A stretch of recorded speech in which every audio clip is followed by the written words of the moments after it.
Salut tout le monde, moi c'est Charlie, bienvenue sur Street French, and I'm gonna teach you everything you never learned in French class. Jodie Foster, elle parle trop bien français, du coup on va regarder cette interview and we'll see what we can learn. Donc, bienvenue dans ce vidéoclub, Merci. il en reste 2 à Paris. C'est génial. Vous avez fréquenté beaucoup les vidéoclubs ou pas aux Bien États-Unis? sûr, mais ça n'existe plus maintenant, vraiment. Elle a dit ça existe plus.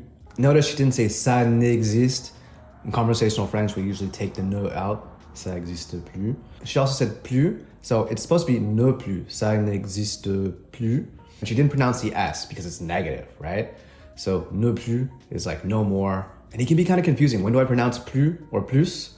So I think about it like if it's negative, you take the S away. If it's positive, you pronounce the S. Ça me manque. Ça m'a manqué. Aussi, elle a dit ça manque. Ça me manque, ça manque. The verb manquer can be really confusing. So if I say ça me manque, it's like this thing is missing from me, kind of. Ça manque.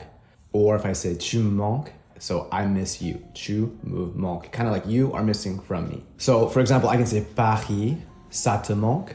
Paris, ça te manque. So that's a really easy way to use a verb manquer. You can just say thing, ça te manque or ça me manque. So Paris, ça te manque? Oui, Paris me manque. De pouvoir regarder, d'aller quelque part comme à la bibliothèque et regarder et dire « Ah oui, celui-là, j'ai envie de le voir Ça me manquait, so I was missing that. ». Mais ça n'existe plus maintenant, vraiment. Elle a dit « il y en a plus ». So same thing, she didn't say « il n'y en a plus », she said « il y en a plus », right? Same thing with that negation. She didn't pronounce the S. Donc, bienvenue dans ce vidéoclub, Merci. il en reste 2 à Paris. Alors, elle parle des vidéoclubs. So it's a place where you can rent movies. Il en reste 2 à Paris. So there are 2 of the thing that we just mentioned, which video club, right? That's what that on is. Il y en a 2 à Paris. Ça m'a manqué de pouvoir regarder, d'aller quelque part comme à la bibliothèque et regarder et dire « Ah oui, celui-là, j'ai envie de le voir ». Celui-là, j'ai envie de le voir. J'ai envie de... I feel like, right? J'ai envie de le voir. So I feel like watching it. Really interesting is that the E in French, a lot of times they drop that. Like, for example, she said, ça manque. J'ai envie de le voir. J'ai envie de le voir. So we drop that E a lot of times in like, me, je. Especially when it comes to like, de and ce. Those ones you really want to drop. Most of the time, it just sounds a lot better and it's easier. So instead of saying, j'ai envie de le voir, she said, j'ai envie de le voir. Same thing with me. A lot of times we drop that. Ça me va, ça me manque. Or even with te, ça te manque, ça te va. Mais je vois déjà plein de choses. Juste en regardant comme ça, il y a plein de films qui m'ont touché. Je vois déjà plein de choses. So watch how many times she drops that E in words like de and me. Plein de choses. Juste en regardant comme ça, il y a plein de films qui m'ont touché. Il y a plein de films qui m'ont touché. So instead of saying il y a, she said yeah. And then plein de means plenty of, right? Or she didn't pronounce that E in de, she said plein. Il y a plein de films qui m'ont touché. Touché, like touched, right? Very similar to English, qui m'ont touché. Tellement bon film. Celui-ci. So again, she dropped that E in de. Il y a tellement de bons films. This is called La chute du E. Moi, je trouve que chaque personne au monde devrait voir ce film. C'est une sorte de... une porte à l'amour. Je trouve, like I find, je trouve ça plutôt bien. Je trouve ça cool. Je trouve que tout le monde doit regarder ce film. Tenu la main, on s'est regardé, et puis à la fin, on a pleuré ensemble pendant 45 minutes. On a pleuré ensemble pendant 45 minutes. So whenever you want to say for 45 minutes for a length of time, you want to use pendant, like in the past, right? Pendant 45 minutes. Il m'a raconté plein de choses qu'il ne m'avait jamais dit. Il m'a raconté plein de choses. So again, drop that E. It's really common in conversational French. Hey, if you're liking the content so far, please remember to like, leave a comment. It really helps the channel grow. And if you need extra help with French, send me an email. I would love to help you. I give private lessons. I have different programs. I'm a native English speaker. I started learning French in 2013. If you want to learn French, I can help you do it. I can show you how it's done. Send me an email at StreetFrench.org or a DM on Instagram. I got you. Amélie.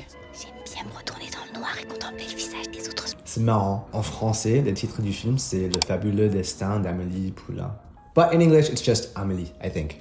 So if you've ever had trouble understanding French films, this right here is a perfect example because listen to how she talks. She's whispering. So it is a lot of practice to be able to understand French films. It's not going to come so quickly, but there are ways you can build up that muscle like in your ears. It's like if you're going to the gym, you wouldn't just put on a bunch of weight and just start lifting it. It's like you gotta progressively work your way up to it, right? So watching a 2-hour film in French, if you're a beginner, it's probably not the best idea to learn the language that way. It would be better to watch like 1-minute vlog style videos, or maybe like a documentary where the person's speaking very clearly, not like someone like whispering in a movie. Je pensais que faire du cinéma, c'était pas ce que je voulais faire dans la vie, parce que ça m'avait l'air un peu bête.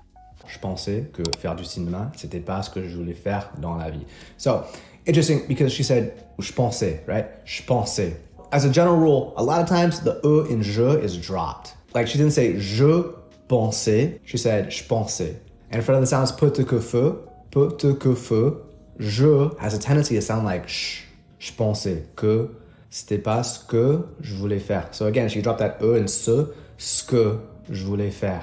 Et le moment que j'ai fait le film avec De Niro, il m'a tellement inspiré et j'ai tout de suite réalisé. Il m'a tellement inspiré. So whenever we use an adverb in the passé composé, it's going to go before avoir and the participe passé. Il m'a beaucoup inspiré, par exemple. J'ai bien mangé, il a trop bu, on a beaucoup travaillé. Créer un personnage, c'était beaucoup plus que de lire des répliques. She said, c'est beaucoup plus. So it's a lot more. So again, earlier in the video, she said plus, so no more, plus, negative, right? And then plus, more. So she pronounced that S at the end. Bon bah voilà, j'espère que ça vous aide. Si vous avez des questions, n'hésitez pas dans les commentaires. And if you're learning French, I would love to teach you how I learned French as a native English speaker. I have a free e-course at StreetFrench.org. You will learn all of this. Over 17,000 students have already enrolled. They're learning French over there. I'm also really present on Instagram. If you ever have any questions about learning French, send me a DM. I would love to help you. Bon bah voilà, j'espère que ça vous aide. Et à la prochaine. Salut!